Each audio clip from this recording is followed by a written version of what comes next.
See, you know, the best part of pushing the go live button is not knowing when it's going to start for real. It just starts. You just got to be ready. You know, there was this brief period where my friends would call me Kalo because my maiden name was O'Shea and then my middle initial is L. And I was like, I really hope this passes. And thank God it did. Thank God it did. Welcome to the Backpack Show, everybody, where we explore people's nicknames. Mine was always just Brogues, the Brogster. We call you the Broganator. Broganator. It's kind of a useful name. So we are jazzed. This is Carrie's plan. So what made you look for this? Like, out of all the things we could talk about today, we're talking to Oscar Alvarez, but why? It's a little bit of a circuitous route, actually. We talked with Ben Proudfoot a while ago, the documentary filmmaker who does a lot of branded work so that he can pursue his passion projects. His publicist, I loved Ben so much. I talked to his publicist and I said, find me more people like him. He's doing really creative and interesting work, has an interesting story. Like, I like all the pieces. I kind of laid him out for him and he said, I have just the person for you. Oscar Alvarez, producer from More Than Miyagi, would be perfect for the show. And so I love Karate Kid because I am a nerd. Oh, yeah. And yeah, so I was like, well, yes, I would very much like to talk to Oscar Alvarez about More Than Miyagi. And when I watched it, I learned things about Pat Morita, the actor, that I absolutely never knew. So it was very eye-opening all around, but that's how it happened. So your classic publicist experience, but with like a little conditioning on my part to make sure that it would be the right fit. And boy, is it a fit. We have so many hellos to get back to you on. Don't anyone go anywhere. Somebody in the crowd right now, while you're here, push the share button. That would be killer. Hi, everyone. Tim Kitzrow from NBA Jam and NFL Blitz, welcoming you to The Backpack Show. Your hosts, Chris Brogan, Kerry Gargone, Boom Shakalaka. Backpack Show. Boy, that guy's got enough moxie for like a whole baseball team all by himself to send him out. Buddha bless Tim Kitzrow. Hey, Michelle, thank you so much yesterday for being our own personal John Boy. It's like the end of the Waltons there. Wow. Don't date yourself. 1970s callback right there. Right. Happy Friday. I like all the happy Fridays because Friday makes no difference in my life at all. Like, I'm a mom. Every day. Chip. Chip is on fire already. There's my biological father, Steve Brogan. You're so funny. And your mom. His wife, my mom, Diane Brogan. You're so weird. Robert Collins. So I had to catch up, as I always do, because Carrie does all kinds of research, and then I'm like, who is this guy? And then I have to go do all the work. And this is an interesting thing. So we're talking to Oscar Alvarez today because of the documentary More Than Miyagi. But boy, when I dug in, there was even more to talk about. I want to hit you with our ads really quick so we can get those out of the way. 77 people. Share the heck out of this, people of Earth. We need eyeballs on this baby. We need more people to be in love with the show the way you are. So feel free to share as often as you can with links, por favor, as they say in other people's languages. All right, listen to me. We're going to push a button. Hey, they don't say por favor? No. We were talking ahead of time about how Americans don't actually learn languages. Whatever the Boston equivalent is of somebody who speaks Spanish, I guess, might say por favor. Yeah, that'd be the only time they'd use Boston an R. People in don't Boston. speak English correctly, like we don't. Boston, we get it all wrong. All right, listen to me.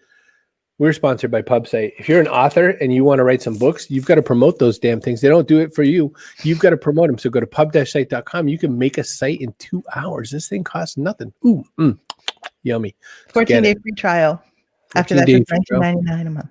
$19.99. I always forget how much it costs. You want to make a show like this? You can. cbrogan.me/StreamYard. It helps you push the buttons. It gives you things to look at. It lets you do some great stuff. That's why you don't need a Carrie to run the show. You need a Carrie because she makes the show. Aw, aren't you sweet? Get your own documentary filmmaker. cbrogan.me/StreamYard. Absolutely unbelievably, we're actually sponsored by Johnsonville, the maker of Johnsonville brats and sausages. Nobody should believe this. We're also sponsored by Johnsonville sausage strips. If you like bacon, but you hate the way it curls up, or you can't ever make it so that the fat doesn't get so gooey and yucky, sausage strips. It's the best of two things in one product. Someday there'll be a documentary film about sausage strips. I would be there for it. Johnsonville. That's it. I'm grabbing Oscar because you need to right now. So many questions. Yes. Hello. Hello, Oscar. How the heck are you? How are you? Best day of my Friday so far. Thanks for having me, guys. Appreciate it. So thrilled. Carrie, what do you got? Oh, really quick. Go. Por favor. Por favor. So definitely not the way you were saying Yo no tengo el gato. Oh, Que los boy. monos estén contigo. See, I speak. We learned Bravo. ridiculous things, useless things like La I Pantera do. en la casa. Like, how is that helpful? I was in Mexico City trying my best at a little restaurant that everyone told me not to go to by myself, and I did because Mexico City is great. And I ordered what I thought was chicken on top of a salad. So yo quiero pollo con escalada.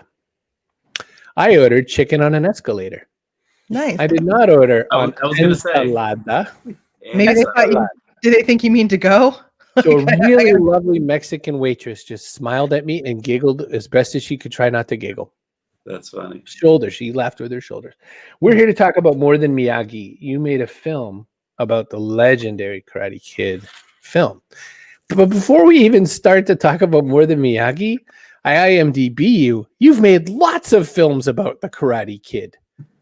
Well, What's yeah, it's up with this? I mean, Dare we say an obsession? well, I can just tell you how it all began. I can explain. Our first documentary we did was Empty Hand: The Real Karate Kids, and that started Kevin, the director Kevin Derrick, and myself. We've been friends for a long time, and we have kids that are basically kind of the same age. And at the time, I never did karate, but Kevin has been doing karate for years, and he studied under Sensei Fumio Demura, and he has always wanted to do stuff on karate.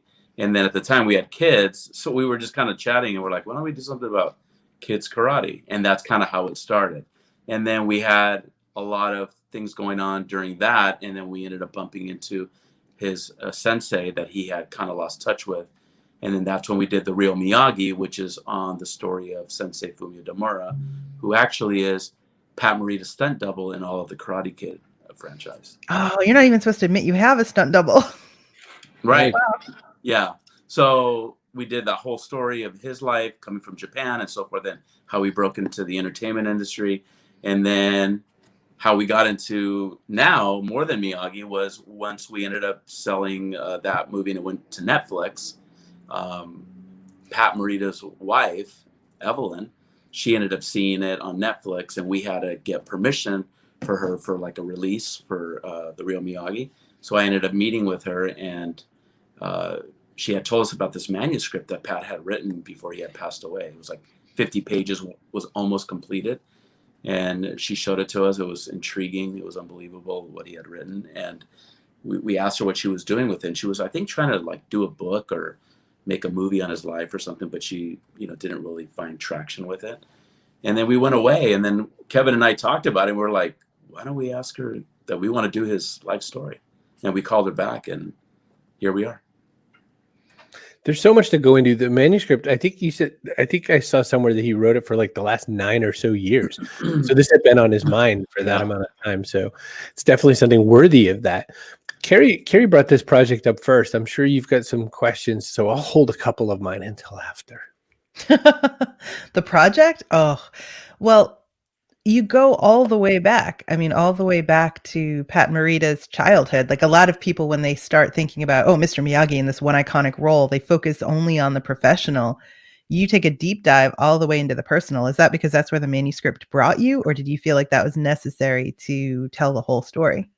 Well, no, the manuscript, he talked about all that stuff. And then when you start digging in and you start realizing, and obviously when you do a documentary, our job is to be a detective and find everything out from, when they were first born and how they got here and so forth. And I always thought he was very interesting. I remember him originally from Happy Days, right? Playing Arnold. So I knew he was, obviously, because he was in a lot of comedy stuff. I never knew he was a comedian.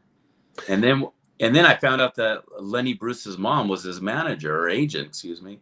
And I was like, wait, whoa. Like, I have a lot of friends that do comedy, and it's very difficult. And imagine a Japanese American saying, hey, I want to go be a comedian. Like, it's unheard of. So to me, he's a pioneer. That came through in a couple different parts of the documentary, walking through his Arnold to Happy Days stuff. I was a kid watching Happy Days the way every kid watched Happy Days. You're like, why is this about the 50s? I don't know. And we all just watched it. And when he was on the screen, it never dawned on me. This is like the first big Japanese American comedic role.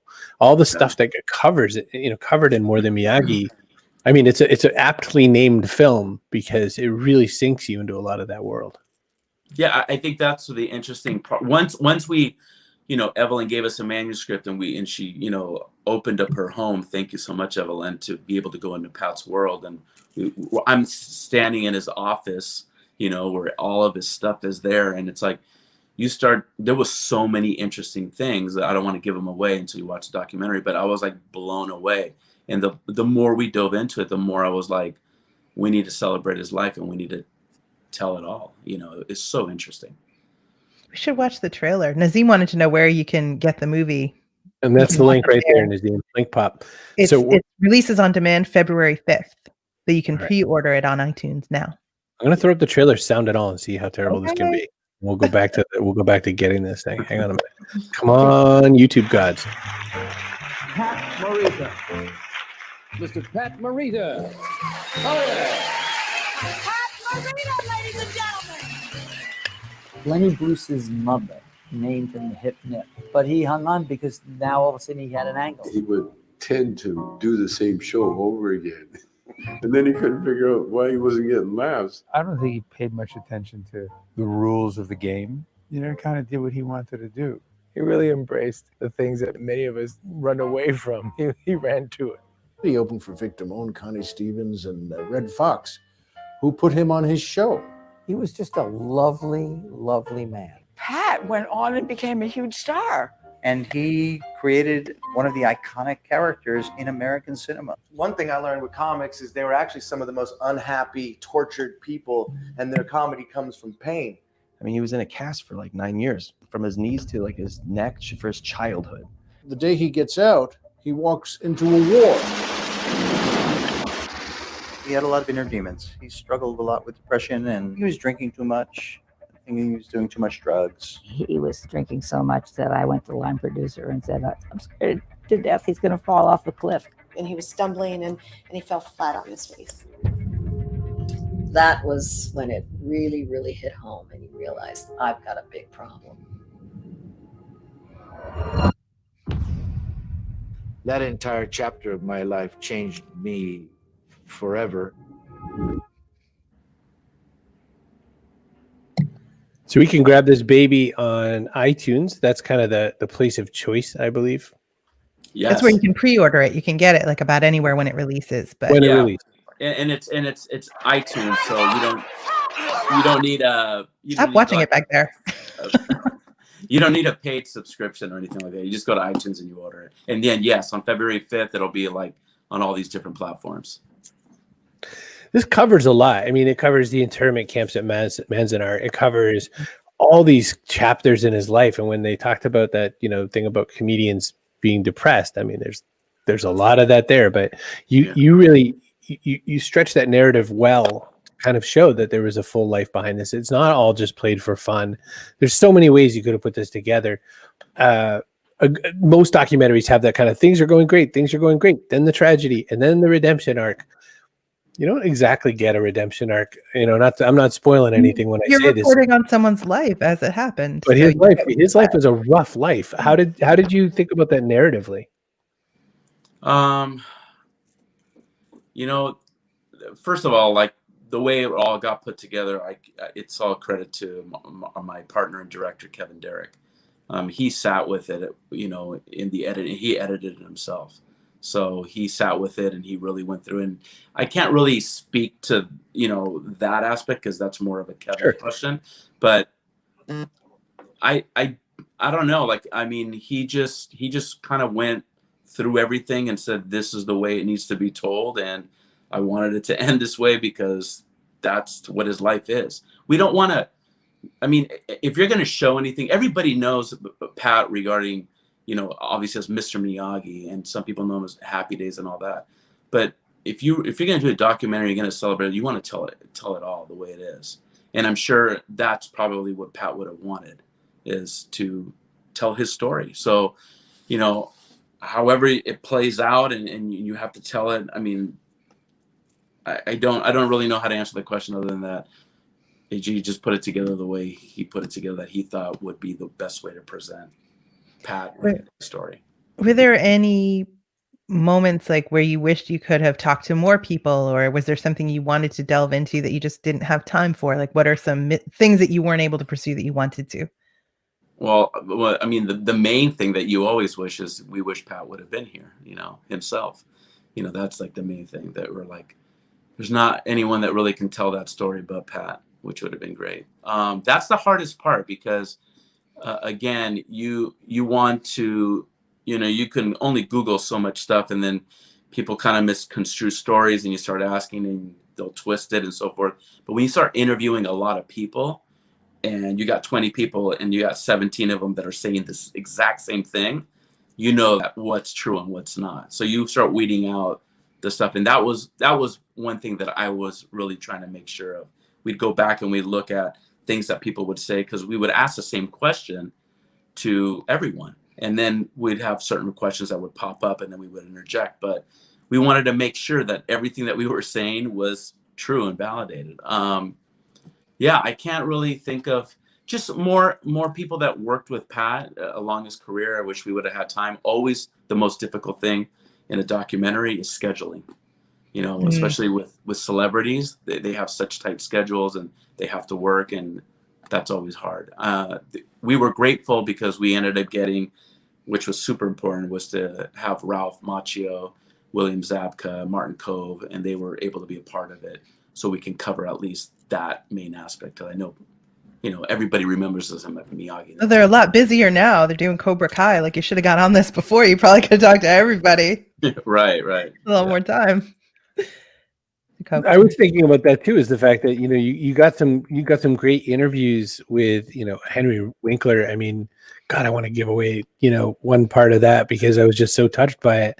But you really got the chance to talk to a whole lot of the Happy Days cast that had worked around him, including Marion Ross and all that. That must have been fun and interesting. Oh yeah, no, that was. I mean, imagine like you're talking about. We grew up with these, so I'm sitting inside, Don Mo's house. I'm like, I'm in Ralph Macchio's house. I'm in Potsy's, and here's so-and-so, and here's the Fonz. And like, yeah, it's a little bit like, it's a little weird. Like Kevin and I were talking about that. We're like, to think that we grew up with these people and so forth. And they were super kind. I mean, all the stories that they offered and just the way they were, it was super nice.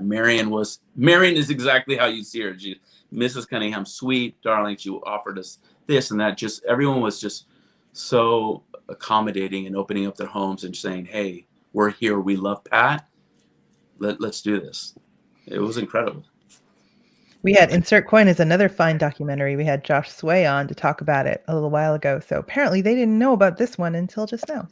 So Josh, I think this might have been his first big documentary project. Josh was pretty seminal at Midway Games, the people who made things like Mortal Kombat and all these great games, video games in the 1990s. And this, I think this is Josh's first big documentary film. So we told him we should drag him in to see you and say hi. So I told him to come and co-host so he could ask you producer questions and stuff like that. There you go. Yeah. And I loved it. I loved Insert Coin as well. I love learning about new things. That's why I do the show with Chris, because I get to talk to people all the time about things I've never done. Bob has a question. What was Pat Morita's inner drive for comedy and stand-up back in the day? I mean, I know that's hard to say. You can't point to just one thing, but maybe without revealing too much, what do you think it was that drove him to show business? Wow. Yeah, I don't want to give away too much, but again, I think as one of the actors said in the trailer, it's and I know a lot of other comedians myself, and then you hear other stories, Robin Williams and Jim Carrey and great amazing actors and people that started in comedy, doing stand-up comedy. I think it's a lot of, you have a lot of pain, and I think you're wanting to come out and just kind of like be able to share your story and cover that and be happy and so forth. And I think maybe it comes from that. Maybe he wanted to share, his life and find the best thing, a part of his life, and be able to share it with the world. And if they were, laughing along with him, it would, make him feel good that he can make people laugh. And maybe, you have a dark side and you want something else that you can do that. I mean, I know even actors that are like that and so forth. So I guess it's that. Is that cliche? Maybe. I don't know. But I think that could be it, He had real acting chops too, though, and I don't know if a lot of people. I mean, you certainly wouldn't look at Happy Days and be like, "Wow, this guy can act," but in Karate Kid, definitely. Well, I mean, I'm going to just say this just because I know some people know that you can Google it and find out. But I mean, he got nominated for an Oscar for the first Karate Kid. And I think a lot of people go, oh, he did? They don't remember that. He didn't win, but it doesn't matter. Just to get nominated, being Japanese American in the 80s, that's huge. So... Well, to that point about in the 80s, Josh Sway asked another question. Do you all get into his impact on Asian presence on TV? Yes. It's not you all, it's y'all. Well, Josh, I think he's kind of splitting the middle there. Yes, no. Yes, we do. I almost gave away something earlier. Now I'm sitting here like biting the insides of my mouth. And I rewatched the movie Salt. And Salt has that kind of trick ending. And Liev Schreiber, I guess, wrecked that on a talk show and then tried to pretend like he didn't. Like he absolutely spoiled the movie. And so I'm sitting here trying not to spoil. But there are so many elements to this that I feel like, it's like the old 80s Transformers cartoons. There's so much more than meets the eye. If there was one way to think about this documentary, you're going to go in thinking about, always look eye and paint fence. And you're going to come out a different person, aren't you? Yeah, no, I totally agree. I mean, still to this day, there's so many things about Pat that I can't believe that he went through and struggled, and that he still did what he did in his life. I mean, like, it's incredible. Like, it's hard. It's hard to go through the things that he went through and to achieve so much that he did in his life. I think he's a pioneer. He was way ahead of his time. And it's funny because there's so many people that I talk to, and they're like, oh, is he still alive? Like, they don't even know that he's passed away. Like, I feel like there was like this thing, like when he passed away, like it was kind of like, okay, another person just, and it wasn't really, that's not what we really wanted to celebrate his life. We wanted to tell it the way it is. And, and I think he would have respected that. He wants other people. And to me, I think people may not realize it, but I think he paved the way for other, Asian American actors and so forth in this business. It's tough. Having been through this process, making a documentary film about Pat Morita, if somebody ever came to you and wanted to make a documentary about your life, would you be in, or would you be like, hell no? It's like very clinical. I don't want you talking to everybody I know. No, I'm an open book about things. I think we're all human beings, and I think that, I don't know, that's the biggest thing. I know you have a question about what's in your backpack, and I'll tell you that, when you ask, but, no, I'm an open book, and I'm about like anything that I can share that I have experiences that can help someone else. It's that you have to be kind and whatever, and open. And so we're just trying to get through this life together. That's it. There's a whole lot of different emotions that come through in the documentary. And one of the things that I was thinking about was I very much appreciated how you approach things like his Asian American status, the fact that, starting with the internment camps part, but the other part is just how he wrestled his way into this all with Jerry Weintraub to make these movies. Jerry made all the first handful of Karate Kids. I don't know if he made them all, but because I'm not that into Karate Kids like you are. He did even the Jaden Smith one. Oh my God. Oh yeah. That man could not put that thing down. Yeah, no, I believe he's a part of everything. Weintraub, there's a great book about him. Something about, if I stop talking, that's when you'll know I'm dead, or something like that. His autobiography is grand. And of course, he makes himself into the most amazing hero, no flaws. But he was a force. I mean, he represented Elvis back in the day. I mean, he's got the chops. But Jerry took one look at Pat Morita and said, meh. And I wonder if you can give away that part of the story about how he finally. That was an interesting thing. But I think it's that thing again where you get pigeonholed into one thing. I think Jerry at the time saw him, and everybody knew him as like, oh, the stand-up comedian. We can't have him play this, this like strong, Japanese, sensei master. He couldn't see that. And I think that's that thing about like in Hollywood where, You know, I tell my kids who are actors, I go, you gotta show them that you got chops. You gotta prove to them, you know, it's not gonna just be given to you, and you have to say, hey, look, I can do the work. And I think it was director John Avildsen that really fought for him, and he ended up putting, you know, I think when the director really likes you, he's gonna look for ways to get you in there and squeeze you in there. And I think he was trying to champion Pat the whole time, and he finally got to put this amazing tape in front. And then Jerry looked at it, and he'd probably seen so many tapes. In the moment, he probably didn't realize it was Pat. And he goes, "This guy, he's great." And he goes, "That's Pat Morita." So that's almost like dirty pool too, because like you said, he didn't want him, but you know, just slide it in, just one more tape. Exactly. Just take a look at this one. Yeah, and you know, and there you go, and the rest is history.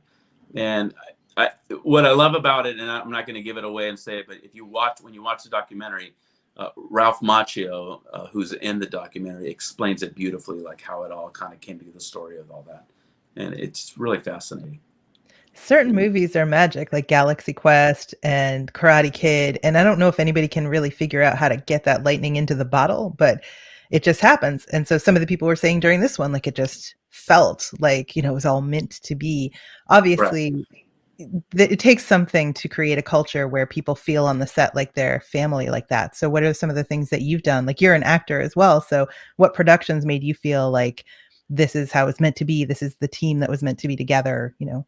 You mean like personal experience? Mm-hmm. Sure. Okay. Yeah. I mean, I won't use myself as an experience because my acting career was short-lived because I ended up doing more producing stuff. But I'll speak on my kids' behalf just because they started in the business younger and I had to be on set with them.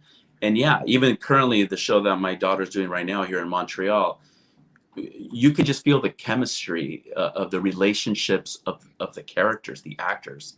And that is what I think in Karate Kid, what happened. Nobody knew.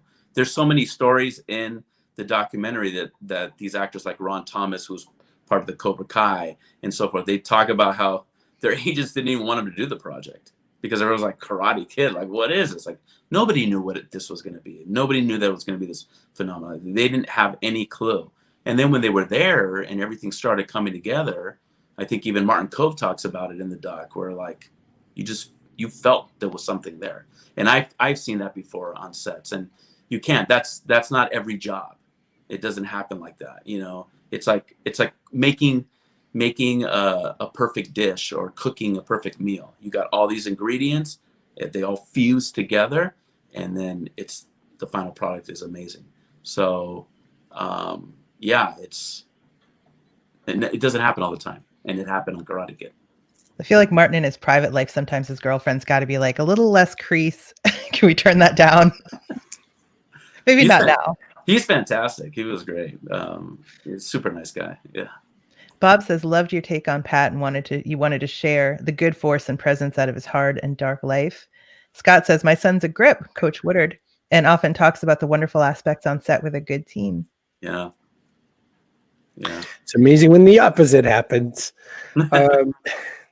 It's not pleasant. It's not a fun time to be around. No, it's not. No, but there are ways to create that. I think, like I spoke with Alan Alda once when his book came out, and he was saying every production he does, whether it's stage or screen, he tries to get the cast to come together and just laugh for a while, like just tell stories and kind of bond as people, and everything flows from that, from like having a relationship, some camaraderie. Well, I also think it starts from the top. So I've seen it. Like one person, my daughter was privileged to be a part of Westworld, and she met Anthony Hopkins on set. And that was like a thing where, like, when we went to lunch, we would see Anthony speaking to all the extras, and they would have to pull him because he would just sit there and talk. So it starts from the top. If you set that tone when you're on set, whether it's your producers, whether, you know, the creator of the show, whether it's the actor, I think it goes down and people go, oh, I know why we're here. And then you go from there. I don't know. That's kind of what I feel.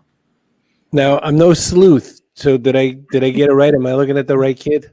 Sure. You know, there's a lot of Alvarez's out there. Just, you know, kind of it's not exactly the Smith of the Spanish world, but my gosh. So she has quite the pile here. Magic Camp, Westworld, Shameless. She's been doing the work. So suddenly you're like, Hollywood parent. You know what I mean? Like you were doing this stuff all on your own. You don't need her to step on your doorstep like this. No, it's just she's like I was telling you earlier, we didn't really want them to get into the business, but they fell in love with it. And I said, look, it's tough. I go, if you really want to do this, you got to love it. And the minute you don't, get out. And she loved it. And it's been a blessing for both my kids. Both of my kids are actors. So I'm not looking for the other one. I already ate one. I'm good. I feel good. She's doing a lot of voice work now, which is good during COVID, where you can't kind of leave the house or see people. Right. Yeah. She's on a Nickelodeon show called the Casa Grandes. And it's about a Mexican-American family. And it's great cast. And she's been doing it. I think they're on season 2 right now. They got picked up for season 3. And they're doing fabulous. Her father on the show is Eugenio Derbez. We have who else? Ken Jeong's on the cast. Melissa Joan Hart's in the cast. Danny Trejo was on it. So George Lopez, he's part of it as well. Danny Trejo. He'll always be Machete to me. Yeah, it's great. It's fabulous, and she's having a blast doing it. So. In so many ways, there's so many different directions we could go for all of this. But one of the thoughts I was having this whole time is that, your business partner on this Miyagi, More Than Miyagi and everything like that is Kevin Derrick. One of the thoughts I was having is, he started making documentaries about martial arts in the 90s.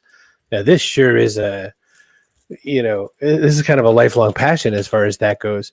How do people decide to get a movie made? How did you get this movie made, More Than Miyagi, to bring it back to here? Well, okay. So, documentaries, as you know, they're like love projects. It's not like you have all these people and you can go to a lot of the financiers right in the beginning and be like, hey, I got this documentary. And you don't it's hard. Your first thing as a producer is, okay, so if you give me X amount of money, what's my return on investment? And this is what you're trying to make back the money that your investor gave you. So it's always tough with documentaries. So you try to find people that feel as connected and passion. It's a passion project and that they feel that connection as well. For More Than Miyagi, we had just finished The Real Miyagi, which is funny because people go, wait, didn't you already do Miyagi? So The Real Miyagi was based on Master Sensei Fumio Demura, who was actually Pat Morita's stunt double in all the Karate Kid franchise movies. And they became really good friends. So the reason we did his story on Master Demura is because that was my director, Kevin Derrick's master and sensei, and he's done karate all his life. So he wanted to always tell his story, and we got around to do it. There you go. You have it up on the screen. Thank you. And we completed it, and we got some great interviews. Dolph Lundgren's in it, Steven Seagal, etc. And we ended up, Netflix thought it was interesting, and they picked it up. So you make it and then hope somebody picks it up. Yeah. Oh yeah. We made it, and it was crazy how it did. I think we did an Indiegogo campaign, and we raised like a little bit of money, and then it started rolling around, and then I think we didn't even meet our goal, but we got to keep that money, and we started production.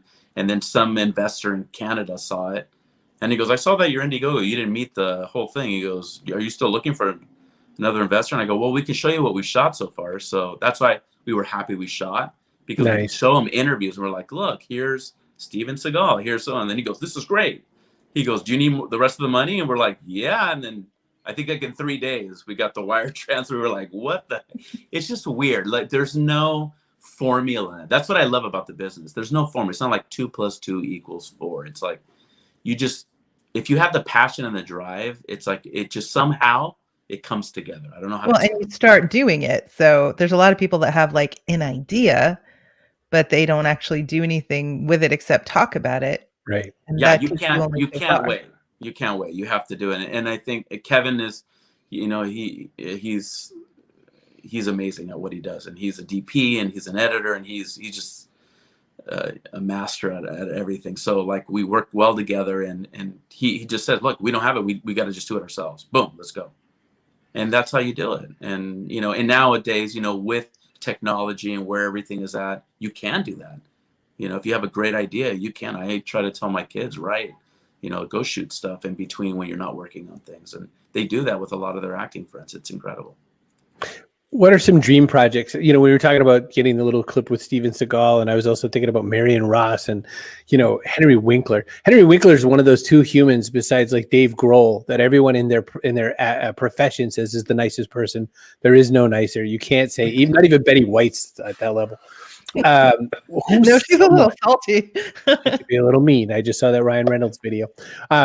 Who is somebody that not necessarily even just from a story, just from a nerdy fan level, Oscar? Who do you want to go get? I'm trying to think. It's definitely I wanted to do a Latino celebrity. I really want to do that. I don't know. I think we interviewed Isai Morales, and he's in More Than Miyagi, and I think he's great. People know him obviously from La Bamba, but he's done so many. He's in Ozark right now, or just was recently, and he's amazing in that. And I would love to do his story, to be honest with you. So, which I have his contact information. So, who knows? Maybe I'll be emailing and asking. That would be something cool to do. Someone like him.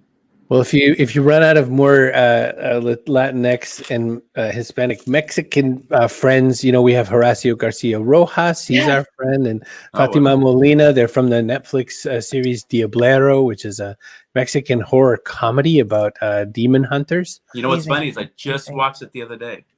No way! It was fabulous. It's great. He's the lead. Horacio. He's the lead. Yeah. Elvis Infante. No. He was great, and I just watched it because I speak fluent Spanish. So one of my friends is Efren Ramirez, who played Pedro in Napoleon Dynamite, and we're working on a project. And then he goes, "You got to see Diablero," and I'm like, "What is this?" And then he goes, "It's on Netflix." He goes, "Just turn it on." And I'm in Canada, and so I didn't know if it was here because sometimes what's in U.S. it's not here. And then I flipped through and I go, "Oh, it's here." I go, "I gotta go." So I hung up the phone with Efren and I watched it, and I was like watching the pilot. He's so good in it, like the whole cast. I mean, it's great, and I thought it was really well done. Yeah, he's fabulous. And he's so lovely, like a lovely person. His backpack answer is still one of my favorites. Which was because we're getting close to that point. Was pride in where you come from. Like he was saying, he wants to be an actor on a global stage, but he's from Mexico City, and he's proud of that. So pride. Yeah. And I can see him. He's very good. He was lovely. Interesting to watch. So. That was one of the times that Chris. So when Horacio was backstage, Chris was texting him in the private chat, and we're like interviewing somebody else. And I'm going, "Hey, eyes up," I was going to out myself. Romance happening. We were like little naughty schoolboys while the other guest was talking. I was talking to Horacio backstage. Like I couldn't. We were laughing about something. He's got a great sense of humor as well. That's great. Pedro. All right. Scott Woodard had a question. Coach Woodard had a question, which was, do you see yourself more now as a biographer documentarian? Do you think that's like your genre, or do you want to fly off into other places still? No. I'm actually doing a project right now with Efren that we're writing and so forth. No, I really want to do narratives, to be honest. I had the privilege. I didn't go to film school, but I had the privilege of working with director, writer David O. Russell, who did Silver Linings Playbook, The Fighter, etc. And I was with him for 4 years, and that was kind of my film school. And it's like an apprenticeship. Yeah. And I learned a lot from him. That's probably more that I could ever learn in being in film school. But no, I want to do narratives, and I have some projects that I'm working on. It's a tough business, and you just keep pounding away the pavement, That I always laugh when you hear stories of like, this actor, up and coming new actor. I'm like, this guy's been acting for 30 years. Like, what are you talking about? Like, that you're just recognizing him now, and they're just, he's doing something now. That's a different story. But how about a little nepotism for your kids? Like, write them into some of these things. Put them in these narratives. No, there's a couple of things we're gonna plug them in here and there. It's funny because my daughter's very picky about things, and she'll turn you down. She'll turn you down. Yeah, exactly. Bob says it was only one guy in the back of the theater and only 5 people when Kevin Smith showcased Clerks, so that started things. I didn't know, I mean to laugh out loud when you said David O. Russell, but a friend of mine, comedian Mike Birbiglia, tells this great story of he was presenting this Lifetime Achievement Award to David O. Russell. And what he thought would be an incredibly funny joke would be to recite back David O. Russell's his infamous moment. when he kind of lost his mind on the Huckabee's set or whatever with, a terrible thing. And I didn't mean to laugh, but the joke is that the way Birbiglia handled this was he just thought it would be a great joke, but he thought it'd be a dangerous joke. And that was the question of a comedian is, do I tell this joke and risk everything? And so as he starts to recite back that very bad moment in David O. Russell's life, Russell leaves as he would. Oh, Russell leaves. He just gets up and walks off. And so now they can't present the award because the award was supposed to go into that man's hand, and he left the building. And so Variety summed it up the very next day by saying, pretty sure bet that Mike Birbiglia will not be in the next David O. Russell movie. Oof. That's how they kind of maybe. I don't know. So we got to do our person of the day, and we have to do the backpack question. So let me find our friend Tim. Hey, Tim. Oh, and here's our person of the day. Kaboom! Who's our well, I know who the person of the day is. Bob Collins. Oh. Bob Collins had some really good comments and questions in there. Really was very good all the way through. Thank you, Senior Collins. What a good gentleman you are. Mm-hmm. Oscar Alvarez, you've been preparing for this your whole life. That's the question we ask everybody: what goes in your backpack? It could be something physical, it could be something metaphorical, it could be an avocado, or it could be an extra set of teeth. Somebody said this. So, or it could be something like hope. So, what goes in your backpack, Oscar Alvarez? I'm going to say courage. Courage to. I'm going to say it for myself and for Pat, because I think having courage to tell your life story, and also having courage to fight for what you believe in and what you want to do in your life. A lot of people, I think, go through life not really doing what they want to do, and having to struggle and to do what he really wanted to do and to achieve the goals that he did. I think it was very courageous on his part. So, courage. I like it. It's a good one there. We had one comment here from Dave saying, I'd seen acting and think there might be some survivor bias. I've seen it not come together more often than not. I don't know. I think it means there's times it just doesn't gel. A lot of actors don't end up being actors is sort of Dave's sentiment. And you just said courage. How do you know? How do you know when to fold them? Oof. Yeah, you don't know. You don't know.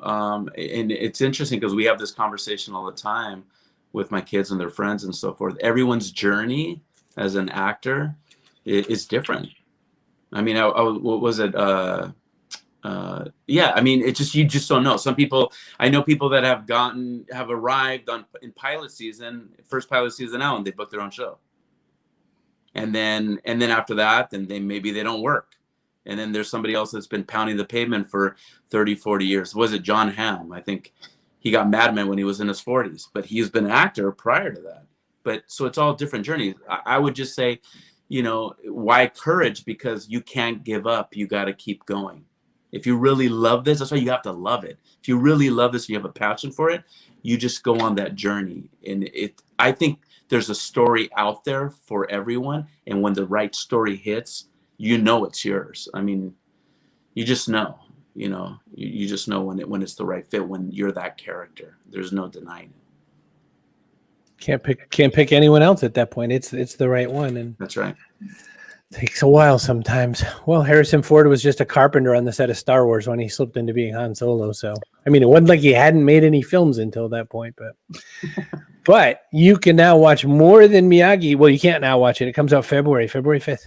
So, but you can pre-order it. Pre-order it. iTunes. Yeah. iTunes. Go to bit.ly/Miyagi iTunes, and don't forget your cases in there. It is very case sensitive. Or you can can I just add, if you forget the link or what have you, you can just go on our Instagram, More Than Miyagi, or any of our social media, and the link is there. You're just Google More Than Miyagi. You'll find it. You'll find it. There's some good juice there now. My grandmother took me to a couple of Kempo karate lessons, and I felt like Macchio in the early part, before he got his chance to meet Mr. Miyagi. I was definitely more a Fred Villari's, Mick Kempo kind of guy than I was a Miyagi. I didn't have a sensei, but I think my grandmother could have been my sensei.